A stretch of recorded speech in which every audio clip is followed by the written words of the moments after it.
70.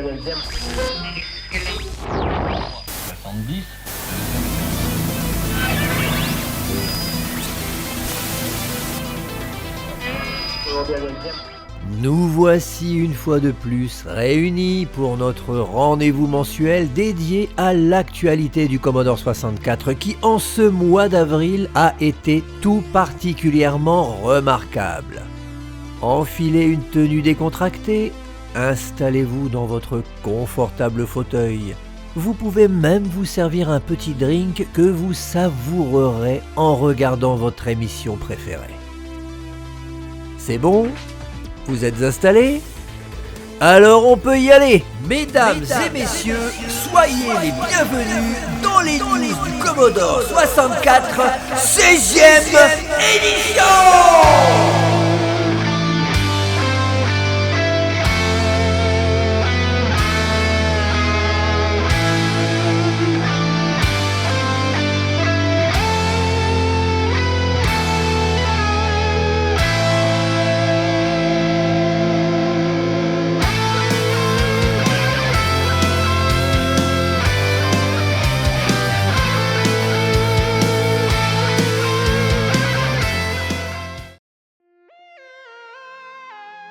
Luca Carminati nous revient ce mois-ci avec la suite de Toutankhamon dans laquelle on retrouve notre explorateur qui va devoir parcourir cette nouvelle galerie de la tombe de Toutankhamon afin de récupérer le maximum de richesses.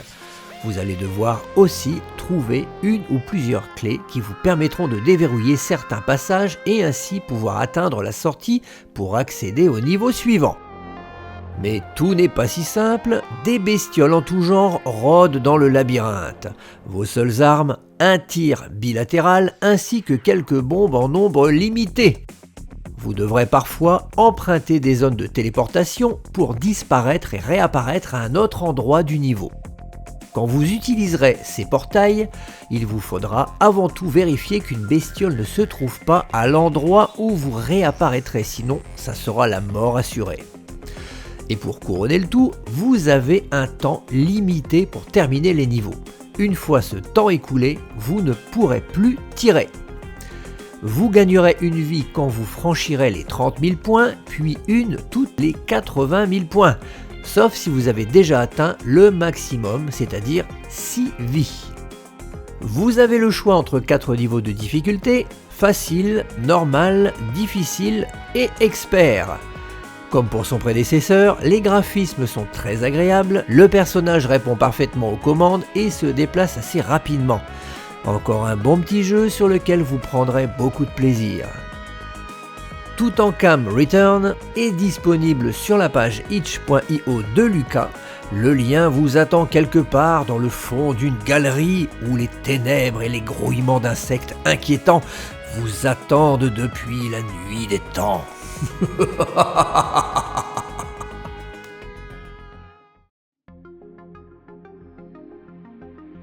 Aplo nous revient ce mois-ci avec un nouveau jeu d'action scoring au gameplay on ne peut plus simple dans lequel il vous faut tout simplement détruire le maximum d'ennemis en seulement 24 secondes. Plus les ennemis sont loin, plus ils vous rapportent de points. Il est possible également de faire des combos pour encore augmenter votre score. Ce petit jeu est disponible gratuitement sur la page itch.io de Aplo. Le lien vous attend dans la description de la vidéo.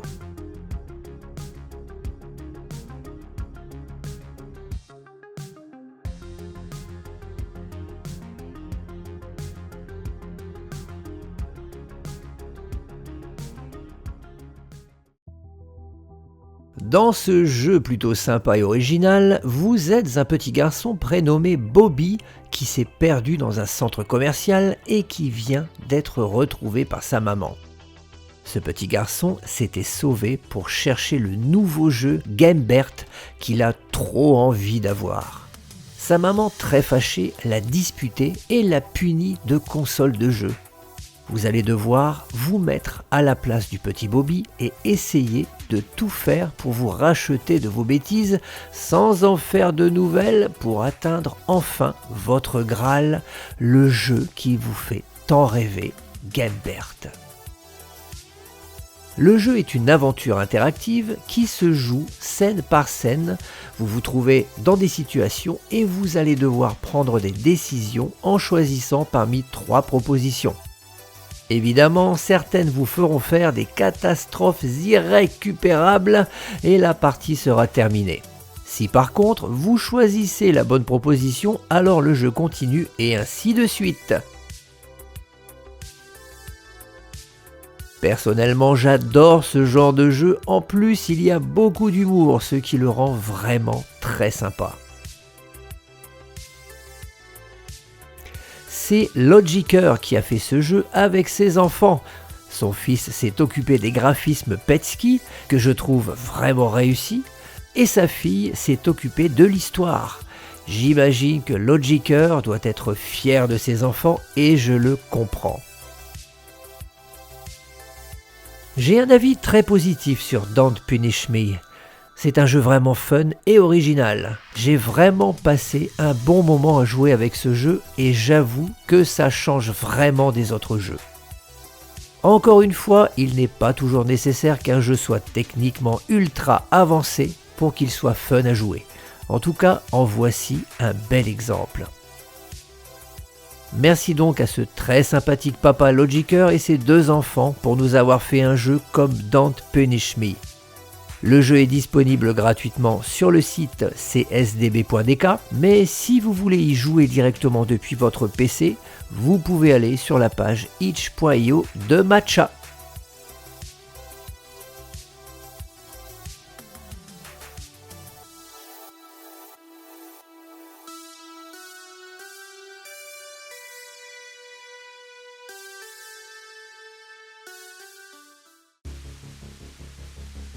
Bad Moon Rising, je pense que ce nom vous dit quelque chose. En effet, ce jeu aux multiples gameplays est sorti l'année dernière en boîte chez Psytronic en version disquette. Si je vous reparle de ce jeu aujourd'hui, c'est que Stéphane, le développeur, a retravaillé son jeu pour en sortir une version cartouche que vous pouvez enregistrer dans votre Kung Fu Flash Ultimate 64 ou sur une cartouche Easy Flash. Il en a profité pour améliorer quelques points dans le jeu. Pour vous remettre dans l'histoire, lors d'une expédition spatiale sur la Lune, une base secrète a été découverte et vous avez été capturé. Tout ce qui compte pour vous sera de résister à la séance de torture, voler une soucoupe et vous échapper. Durant la partie, vous serez confronté à toute une suite de niveaux au gameplay totalement différent. Ce jeu est vraiment de qualité et j'ai pris énormément de plaisir à y jouer. Bad Moon Rising est toujours disponible en boîte au format disquette chez Psytronic au tarif de 25 livres, mais vous pouvez aussi le télécharger sur la page itch.io de Stéphane dans tous les formats disponibles et donc en version cartouche pour la somme de 5 $. Le lien vous attend dans la description de la vidéo, mes petits loulous.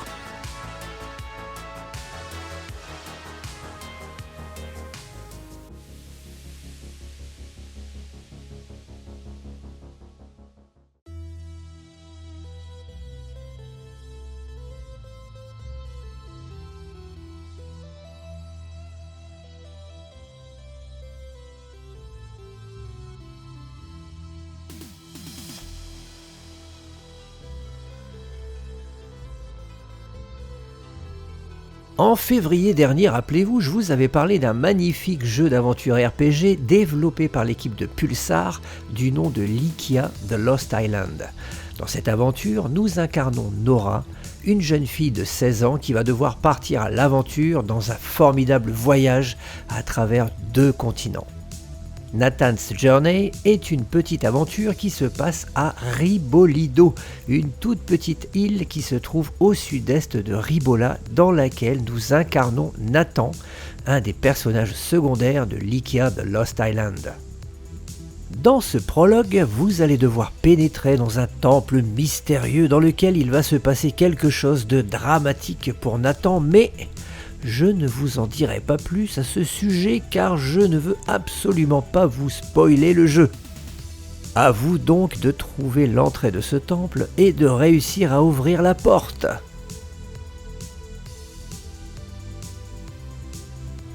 Contrairement à The Lost Island, vous démarrerez votre aventure directement avec une épée, ce qui vous permettra de vous débarrasser facilement de toutes ces sales bestioles qui pullulent aux alentours. Pour vous aider à parcourir l'île rapidement, vous aurez la possibilité d'utiliser un grand bi. Un grand bi, oui, ce fameux vélo avec une roue gigantesque à l'avant, utilisé au 19e siècle dans notre monde. Cette petite aventure peut se terminer en quelques minutes, une fois que vous aurez trouvé le moyen d'ouvrir la porte du temple, mais le jeu est vraiment très plaisant à jouer. J'ai vraiment hâte de pouvoir démarrer sérieusement The Lost Island, qui ne devrait plus trop tarder. Enfin, je l'espère. En attendant, vous pouvez télécharger Nathan's Journey en cliquant sur le lien qui vous attend sur l'île de Ribolido, cachée quelque part sous une pierre ancestrale magique.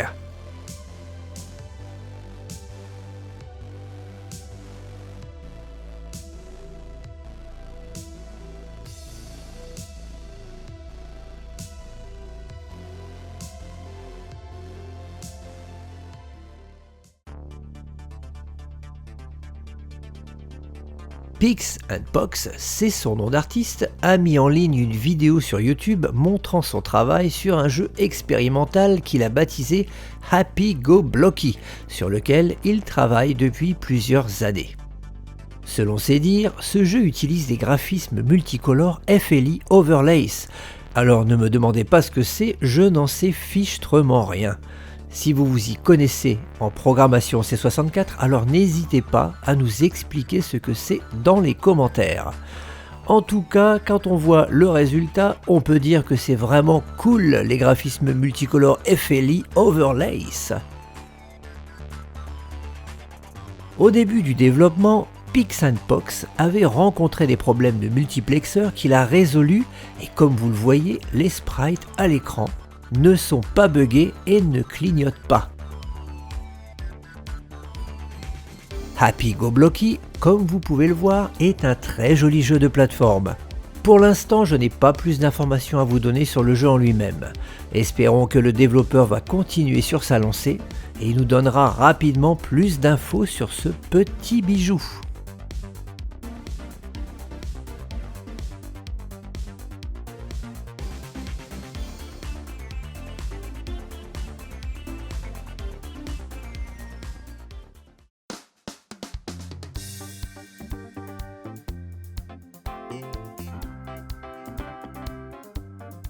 Tasered by the Crouch, que l'on pourrait traduire par tasé dans l'entrejambe.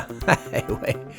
Voilà qui donne le ton à ce nouveau jeu tout droit sorti de chez Mr. Richard Bellis. Et oui, encore lui.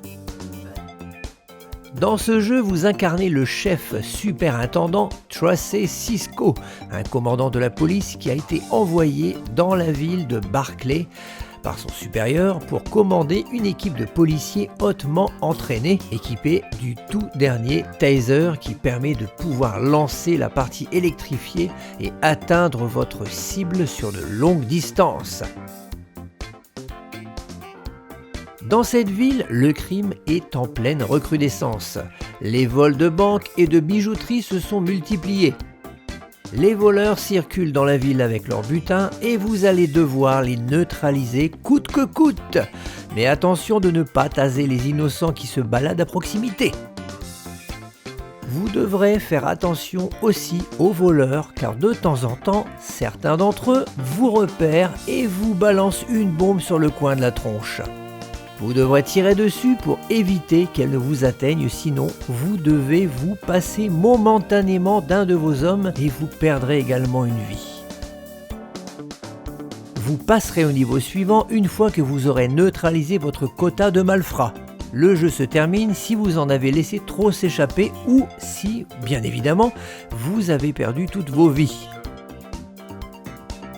Le jeu vous propose 8 niveaux avec des graphismes différents. Une vie supplémentaire vous sera octroyée tous les 20 000 points.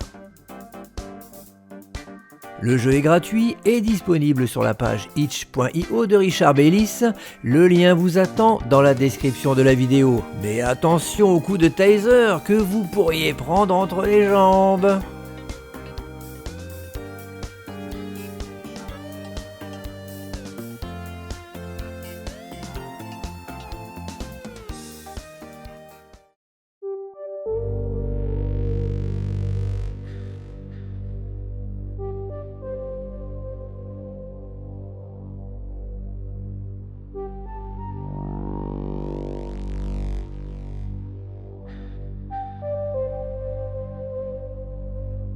Si vous êtes un joueur qui apprécie les jeux d'aventure avec une touche de RPG et une pincée de Dungeon Crawler, alors vous devriez sûrement apprécier Gold Quest VI, The Bane of the Seven Dragons. Dans ce jeu, au graphisme Petsky, vous incarnez un nain qui va devoir arpenter les galeries d'une mine dans laquelle vous ferez pas mal de rencontres en tout genre, comme des ennemis qu'il vous faudra soit combattre ou éviter, mais aussi des fées et des gobelins avec qui vous pourrez soit récupérer de la santé ou faire des paris pour gagner quelques pièces d'or que vous pourrez dépenser dans les tavernes ou en achetant certains objets à des vendeurs ambulants que vous croiserez en chemin.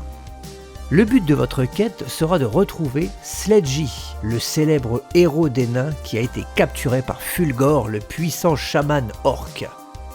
Le jeu est divisé en plusieurs labyrinthes dans lesquels vous devrez trouver la porte de sortie pour accéder au niveau suivant et ainsi de suite jusqu'à atteindre le dernier niveau où vous rencontrerez Fulgor et ses 7 dragons que vous devrez battre pour délivrer Sledgy. Au début de la partie, vous devrez choisir votre personnage parmi 4 classes de nains. Ce choix déterminera votre niveau d'ébriété, je reviendrai sur ce détail plus tard, votre quantité de pièces d'or, votre arme et son niveau de dégâts. Une fois ce choix effectué, l'aventure commence. L'écran principal est divisé en 3 parties. La carte qui au début n'affiche rien et se dévoile au fur et à mesure de votre progression. La vue 3D avec en dessous les caractéristiques de votre personnage et en bas la fenêtre d'événements dans laquelle sera indiqué tout ce qui se passe dans la vue 3D mais aussi les actions que vous aurez à faire dans le jeu. À chaque ennemi que vous rencontrerez, vous aurez le choix entre combattre ou éviter le duel. Parfois, il vous sera même possible de trinquer avec vos ennemis plutôt que de verser le sang. Cela vous apportera un gain de santé, mais pas que cela. Dans les caractéristiques de votre personnage, il y a votre niveau de boozy, ce qui signifie en anglais ébriété, autrement dit votre taux d'alcoolémie. Votre niveau de boozy doit être au plus proche de 3,5 sans jamais, oh non jamais le dépasser, sinon c'est la mort assurée.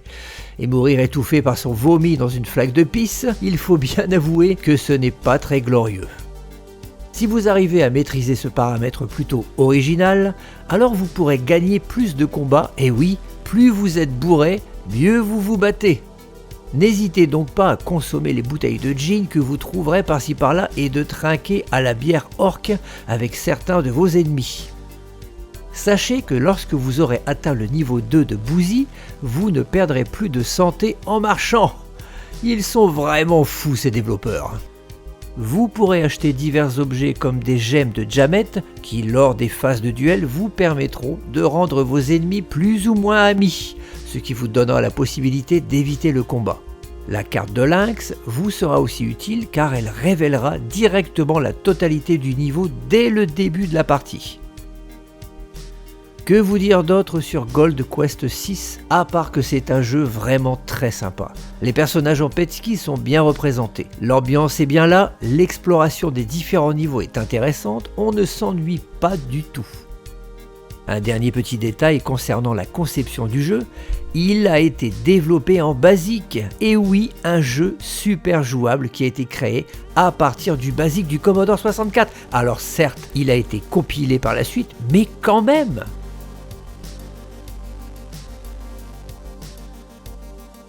Gold Quest 6 a été distribué avec le magazine Zap 64 numéro 7. Il n'est donc pas disponible pour l'instant en téléchargement au moment où j'écris mon speech. Mais comme à l'accoutumée, je ne serais pas étonné qu'il le soit prochainement. Je ne manquerai pas de vous en tenir informé, croyez-moi.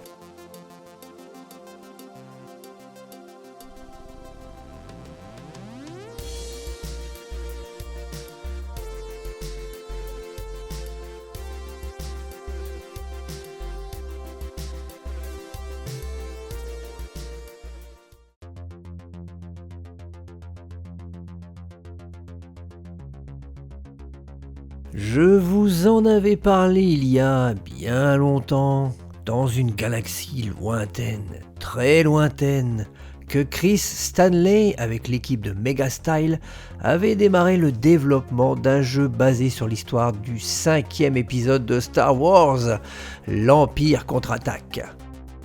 Dans ce jeu de combat, vous allez devoir empêcher les forces ennemies de détruire le générateur de boucliers situé à l'extrémité droite de la map, aussi longtemps que possible pour donner à vos alliés rebelles suffisamment de temps pour s'échapper de la planète Hoth ou Hoth comme vous voulez.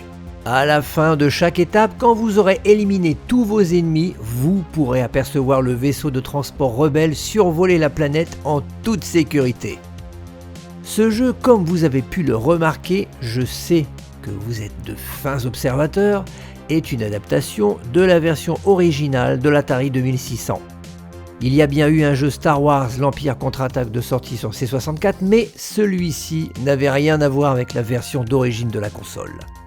Contrairement au jeu original, cette version est divisée en 8 étapes avec 4 thèmes graphiques différents. Par temps clair, jour couvert, coucher de soleil et nuit. Les 2 premières étapes commencent avec un niveau de difficulté plutôt facile, avec seulement des AT-ST pour le premier, puis seulement des AT-AT pour le deuxième. Puis, le niveau de difficulté va se corser par l'ajout d'attaques aériennes par des droïdes de type Probe et Viper. Ensuite, le nombre de véhicules au sol augmentera au fur et à mesure des niveaux. Accrochez-vous bien à votre manche à balai car il faudra toucher 20 fois les AT-ST pour les détruire et de 30 à 50 fois les AT-AT pour les faire tomber. Le jeu se terminera par une séquence de fin que je ne vous montrerai pas, à vous de la découvrir. La réalisation du jeu est de très grande qualité, les graphismes sont à couper le souffle, regardez par vous-même l'animation de votre vaisseau quand vous changez de direction, c'est extrêmement bien rendu. Le scrolling parallaxe est parfait, les couleurs du Commodore 64 magnifiquement utilisées. Regardez ce rendu de couleurs qui exprime tellement bien cet aspect glacial de la planète. Là, franchement, niveau réalisation, la team Megastyle a fait très fort. Le jeu est terminé et il sortira bien évidemment le 4 mai, date qui est un clin d'œil à la célèbre phrase « May the Force be with you ». En anglais, le 4 mai se dit « May the Force ». Eh oui, ils sont forts chez Megastyle. Le jeu sera gratuit et disponible sur la page itch.io de Megastyle évidemment. Vous trouverez le lien quelque part dans une autre galaxie dès que le jeu sera disponible.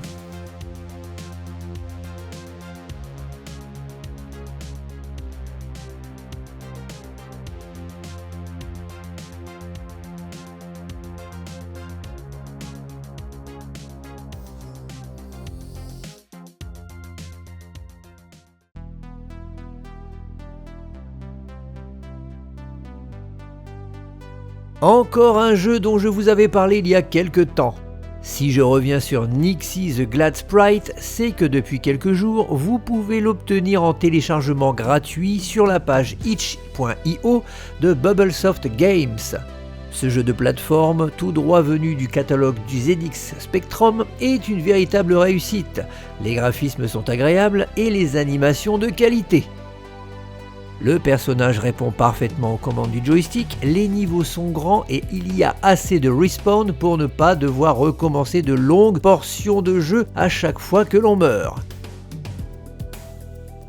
Le personnage répond parfaitement aux commandes du joystick, les niveaux sont grands et avec assez de respawn pour ne pas devoir recommencer de longues portions de jeu à chaque fois que l'on meurt. Dans cette aventure, vous êtes Nixie, une jeune lutine qui est chargée de s'occuper de la pierre de Gaïa. Cette pierre est le cœur de la forêt, c'est elle qui maintient le bon équilibre de la nature. Mais quelque chose s'est passé et la pierre s'est corrompue. Résultat, les fleurs se sont transformées en plantes carnivores, les champignons vous attaquent, des plantes épineuses essaient de vous blesser en sortant de terre à votre passage, bref, plus rien ne va dans cette forêt jadis paisible. Les anciens parlent d'un point d'eau qui jadis avait nettoyé la pierre et que peut-être cela pourrait refonctionner à nouveau. Vous allez devoir trouver ce point d'eau sacré, nettoyer la pierre et la ramener à l'arbre gardien de la clairière. Une belle aventure très agréable à jouer. Le lien vous attend au fin fond de la forêt vierge d'une lutine très portée sur la chose.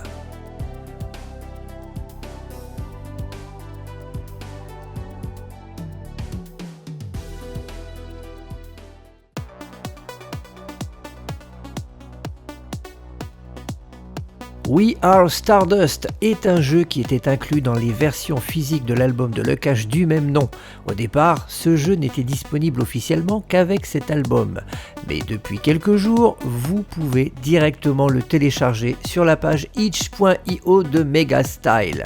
Parce que oui, les revoilà à nouveau sur le devant de la scène, car c'est eux qui ont développé ce jeu de scoring dans lequel il faudra terminer le parcours en faisant le plus de points possible. Pour ce faire, vous allez devoir éviter des obstacles et en toucher d'autres juste en positionnant comme il le faut et au bon moment votre joystick. Le parcours dure le temps du morceau de musique de Lukash.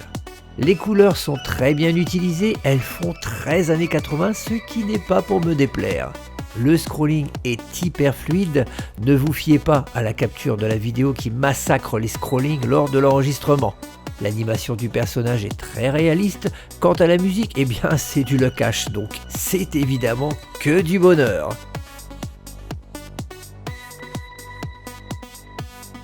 Si vous ne connaissez pas cet artiste, je vous conseille d'aller sur le lien que je vous ai ajouté dans la description de la vidéo pour aller écouter quelques morceaux de son album. Si vous aimez le style Retro Wave ou Synthwave, vous allez adorer. C'est dans le style de certains morceaux que je mixe sur les news du Commodore 64. Le lien pour télécharger le jeu We Are Stardust se trouve également dans la description de la vidéo.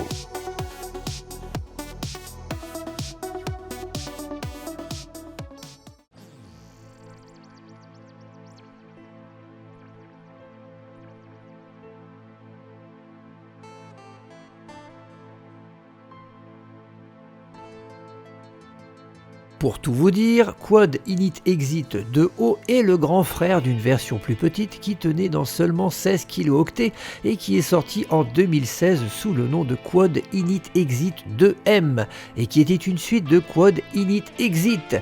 J'espère que je ne vous ai pas perdu en route car oui, c'est un peu compliqué à suivre tout ça. Mais bref, le plus important c'est que ce mois-ci, l'équipe Retrim qui travaille sur le projet nous a donné quelques nouvelles en publiant sur leur page itch.io une vidéo preview numéro 3. Dans ce très joli jeu de plateforme, on incarne un petit cochon du nom de Zampo qui évolue dans le monde de Suigno, qui autrefois était un endroit idyllique avant qu'une terrible calamité ne s'abatte.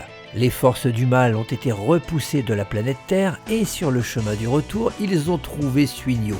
Irrité par un spectacle aussi idyllique, le plus fourbe d'entre eux, Uenison, décida de reprendre sa mission de destruction et de chaos. Quand celui-ci se mit à voler toutes les toilettes de la surface de Suigno, oui, vous avez bien entendu, Kotechina, le sorcier, dans la panique a jeté contre l'ennemi le sort le plus puissant qu'il ait trouvé dans le livre sacré de la magie puante. Ces derniers brûlent maintenant sauvagement dans des cris de douleur à cause d'une attaque de diarrhée massive. Le problème est que le sort de magie a également transformé toutes les toilettes en centaines de pots et les a dispersées un peu partout. Pour rétablir, pardonnez-moi l'expression, tout ce merdier, vous allez devoir récupérer tous les pots à merde et les ramener au sorcier Kotechina pour qu'il puisse les retransformer en chiottes. Voici donc la mise en bouche de cette formidable aventure que se prépare à vivre notre petit cochon tout rose, Zampo. Durant votre périple, vous pourrez ramasser de la nourriture, des diamants ainsi que plein d'autres choses sans oublier tous les pots que vous trouverez. Comme vous le savez tous, un cochon ça mange énormément et ça ne s'arrête jamais. Il vous faudra donc constamment manger pour ne pas vous affamer, sinon vous perdrez une vie. Le jeu comprendra 5 niveaux qu'il vous faudra terminer en ramassant tous les pots et en trouvant la sortie. Pour vous faciliter la tâche, en appuyant sur le bouton de tir, vous aurez la possibilité de faire un P-réacteur qui vous propulsera vers des plateformes inatteignables ainsi que pas mal de respawn placés à plusieurs endroits dans les niveaux. Comme vous pouvez le voir, le jeu est très coloré, ses graphismes très jolis, les animations sont rapides. Vous pourrez, si vous le désirez, vous faire la main sur une pré-version du jeu sorti en 2020, disponible sur la page itch.io de Retrim. Le lien se trouve dans votre fosse septique.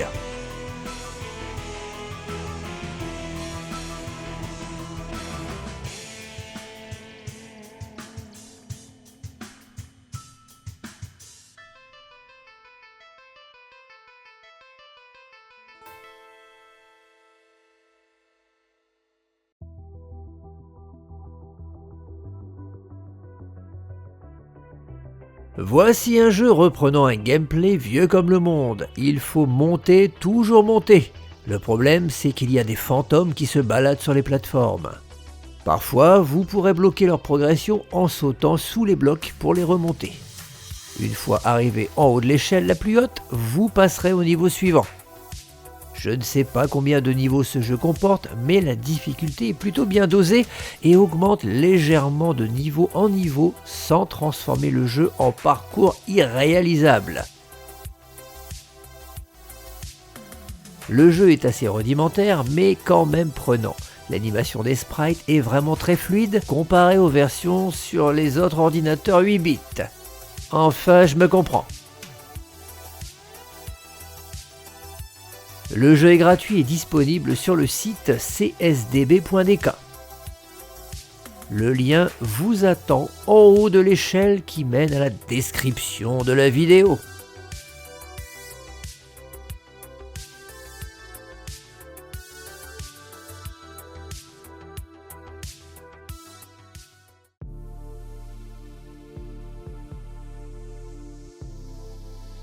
Voici le tout dernier titre de Sarah Jane Evory, un jeu développé tout spécialement pour récolter des fonds pour l'Ukraine. Dans ce jeu d'action, votre pays a été envahi et c'est vous qui allez devoir intervenir à l'aide d'un tout nouveau drone en bombardant les zones occupées. Votre drone est équipé d'un blindage qui résistera à 6 impacts. Au-delà, il sera détruit et la partie sera terminée. Comme tous les jeux développés par Sarah, celui-ci a bénéficié d'un grand soin de réalisation.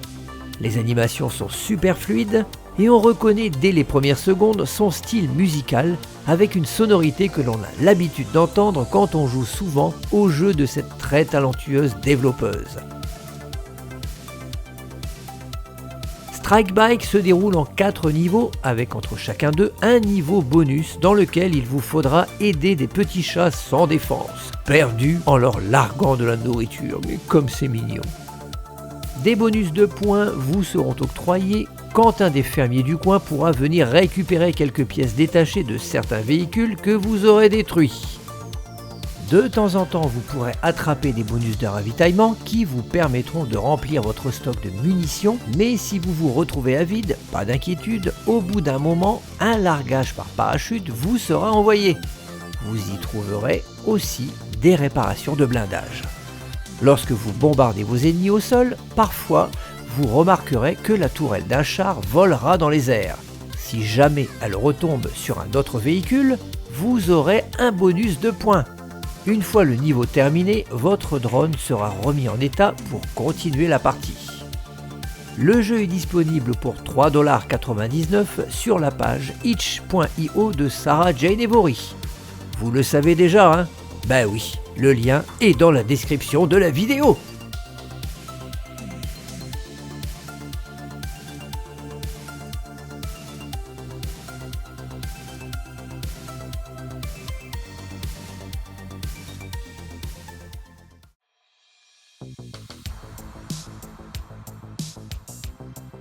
Les jeux en graphisme Petsky, on le vend en poupe en ce moment puisque c'est le tour ce mois-ci de l'emblématique The Great Giana Sisters de passer à la transformation. Rebaptisé pour le coup The Great Petsky Sisters, ce célèbre jeu de plateforme décrié à l'époque comme un plagiat de Super Mario Bros. Enfin bref, même si les personnages sont devenus gigantesques, on reconnaît tout de suite le style graphique de l'original. Quant au niveau de difficulté, il est assez ardu, il faut bien l'avouer. Mais ça ne gâche rien au gameplay qui reste tout à fait acceptable. Les musiques sont de la partie également, mais elles ont été retravaillées spécialement pour cette version. Je ne sais pas si on peut ramasser des bonus pour pouvoir tirer, car je n'ai malheureusement pas réussi à aller bien loin dans le jeu malgré toutes mes tentatives. Alors si vous aimez les défis, allez-y et essayez d'aller plus loin que le 3e niveau. Connaissant ma nullité pour ce genre de jeu, je suis persuadé que vous n'aurez quasiment aucun mal à aller plus loin que moi. C'est Logiker qui a travaillé sur les graphismes du jeu et je dirais que c'est un habitué du style Petsky. Vous avez déjà sûrement dû remarquer que lorsque vous affichez le catalogue de certaines disquettes Commodore 64, il y a parfois des décorations en caractère Petsky. Eh bien c'est très souvent Logiker qui en est le responsable.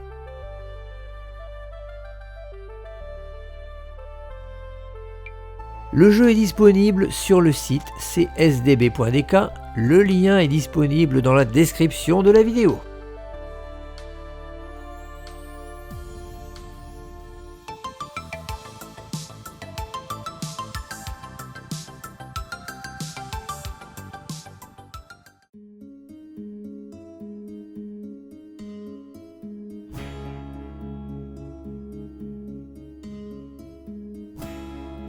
Jitnog est un jeu plutôt original puisque vous êtes en charge au nom d'un dieu de punir les personnes qui se présentent devant vous. Vous allez devoir vous servir d'une liste de punitions que votre dieu vous a remis et que vous allez devoir suivre à la lettre car vous agissez au nom de Dieu et de ce fait vous êtes obligé de vous plier à ses exigences. Si jamais vous l'offensez, vous serez vous aussi puni.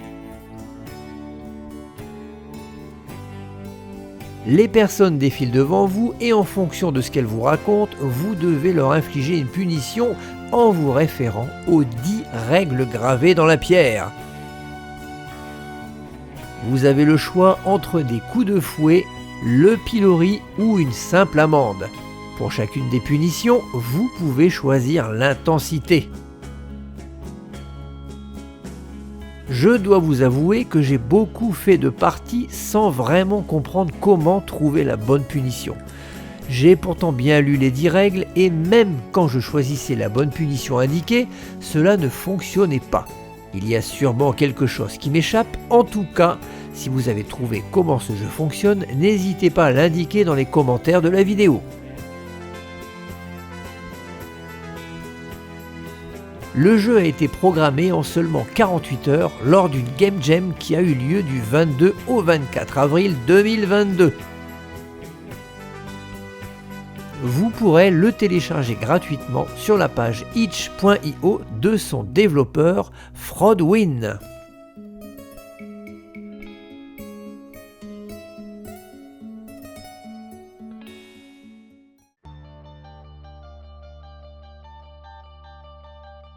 Amoroth fut un jeu édité chez Mastertronic en 1987 en version cassette et il est aujourd'hui ressorti en version améliorée prenant en compte l'Ultimate 64 avec ses réglages pour booster la vitesse des jeux, mais il est aussi compatible avec l'extension Super CPU et la cartouche Turbo Chameleon. Si vous ne possédez pas tout cela, le jeu est aussi compatible pour les Commodore 64 stock.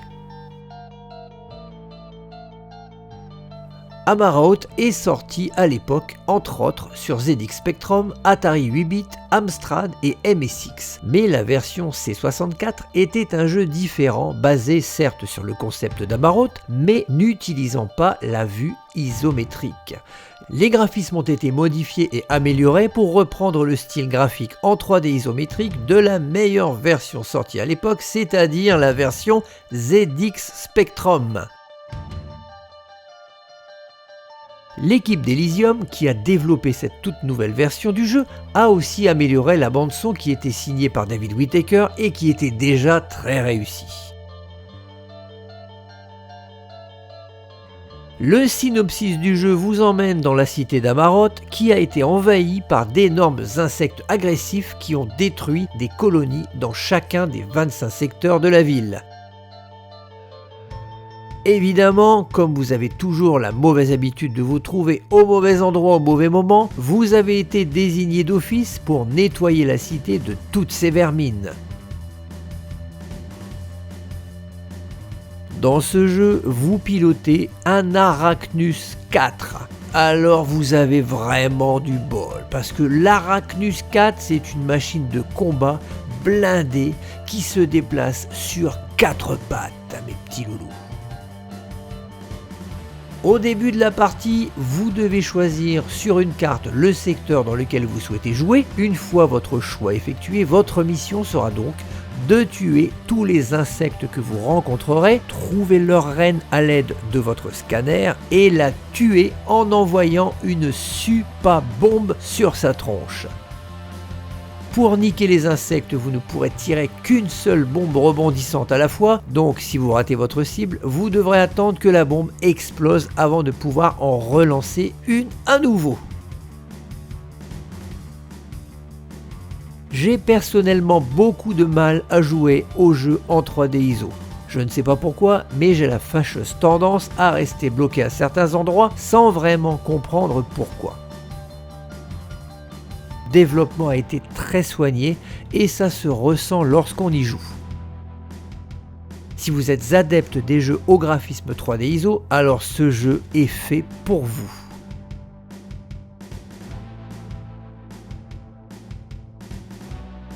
Le jeu est gratuit et disponible sur la page itch.io d'Elysium. Le lien vous attend entre les mandibules d'une fourmi géante qui n'attend qu'une chose, que vous cliquiez dessus pour vous démembrer.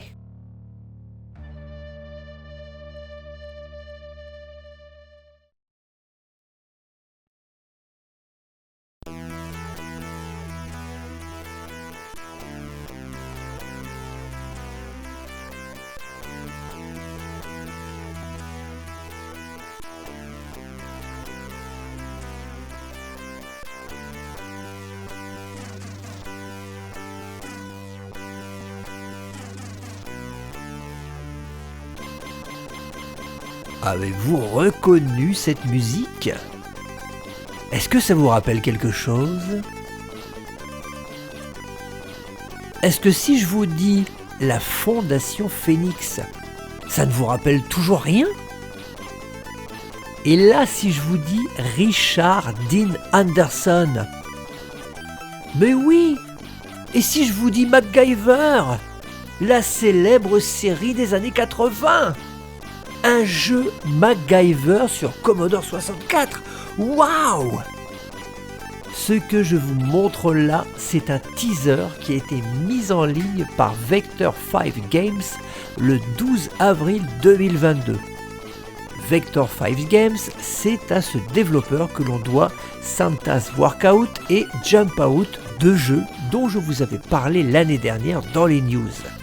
Pour l'instant, il n'y a absolument aucune autre information, mis à part que Mac in Trouble sera un jeu d'aventure et de réflexion et que pour l'instant, aucune date de sortie n'est disponible. Ah, ce sacré Commodore 64, quelle machine formidable quand même.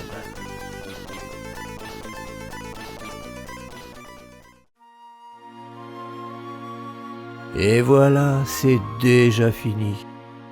Si vous êtes développeur et que vous avez un projet en cours sur Commodore 64 et si vous avez envie que je parle de votre travail dans cette émission, alors n'hésitez pas à me contacter par email, Twitter ou Facebook. Les liens sont dans la description de la vidéo. Comme d'habitude, une jolie démo vous attend juste après le générique de fin. On se retrouve le mois prochain pour les news du mois de mai. Quant à moi, pour le pouvoir et la gloire de la lumière noire, je me retire.